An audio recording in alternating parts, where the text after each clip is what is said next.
Good morning. Ayan, kamusta po ang lahat? Medyo ayaw ko na sana ako ulitin pero nakaka-depress, nakaka-sad.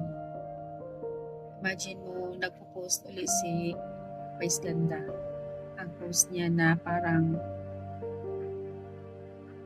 although hindi binanggit ang pangalan ni Kim, pero since andoon yung part na nasimulan na nga, tuloy-tuloy ang post niya sa Twitter. Nakaka-irita. Yung pag-post niya sa Twitter na parang, kaya nga sabi ni Kim, nag-post siya, spread the love. Spread the love. Ayun kay Kim.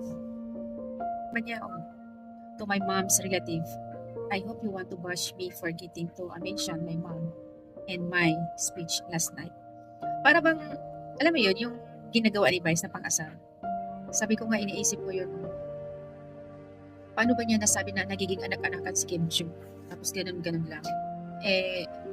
Ando na nga sa part na nag-uusap sila sa It's You Time na sinabi pa nga ni Kim na okay lang, sanay na siya ng ganun. So, dumating sa punto na nag-uusap-usap na sila, nagtatawanan, as in banding. And then, makita lang niya na may post ang mga, parang pinapatulan talaga niya yung, yung mga bash ng Kim Pao. Other netizens, hindi lang Kim Pao sa kanya.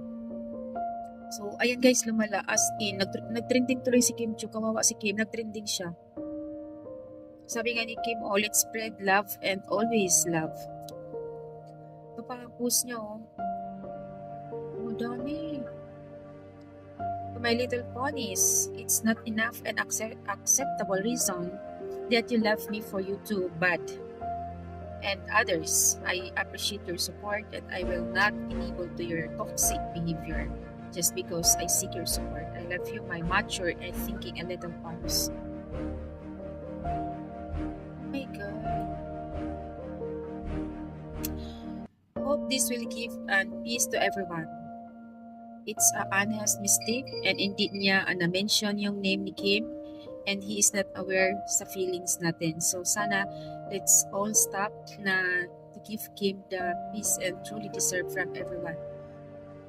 May ibang mga netizens naman na sinasabi nila, kung hindi man nabanggit na mention ang pangalan ni Kim, sana hindi na nila pinalaki. So yung point naman din ng mga Kim Pao fans, since na nagiging anak-anakan mo at matagal na kayo kasama sa Showtime, ilang years na, how come na hindi mo mabanggit hindi mo ma-mention ang name niya? Na, Kimi, lagi sila nga asaran ganun. Tapos pagdating sa Famas, hindi niya nabanggit.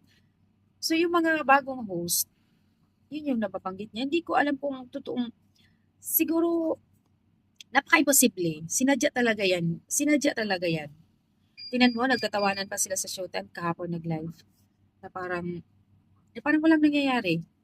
O diba? Siguro ka baka sinasadya ni Vice dahil alam niya na talagang babanatan siya ng mga Kim Pao fans. Sinasadya na hindi banggitin si Kim. Para mas sinusubukan niya. Try kung hindi banggitin ng pangalan. Sigurado yan. Ang daming magre-react ng mga fans. Ito na nga. Tuloy, nag-trending siya. Nag-trending si Kim. At least, sumagot si Kim Cho. Nasanay na siya na hindi mabanggit ang pangalan, di ba? So, walang kaplastikan yun. Ang dami, alam niyo po, ang daming nakikisaw-saw dito. Sobrang trending sila sa Twitter. Ang dami nakikisaw-saw, pati ibang mga sikat na influencer. Yung iba naman kumakampi kay Kim, iba naman kumakampi kay Vice. Ano ba? Kakalong ka tong mga ito. Dapat sana hindi na nagpo-post si Vice. Kasi ginagatungan na the more na nagpo-post ulit sa Twitter, mas lalo po siyang ginagatungan. Mas lalo po siyang binabash dito. Hindi na po patalo ang mga fans ng Kim Pao. Tuloy-tuloy ang pagbabash din sa kanya. Ayan. Sa halip, marami pang natatanggap niyang mga not good comment dahil doon. Kasi the more na nagpo-post siya daming mga nagbibigay ng mga negatron sa kanya dapat tinigilan na niya sana. Kaya nga sabi ni Kim kahapon, let's spread the love. Kawawa dito si Kim Chu Diyos ko Lord, kailan lang natigil ang sunod-sunod ng trending kay Kim. Pati ba naman siya? Nag-trending na naman si Kim kagabi dahil dito kay Vice. Nakaloka, diba? Yan ang update guys. Na-stress din ako sa totoo lang.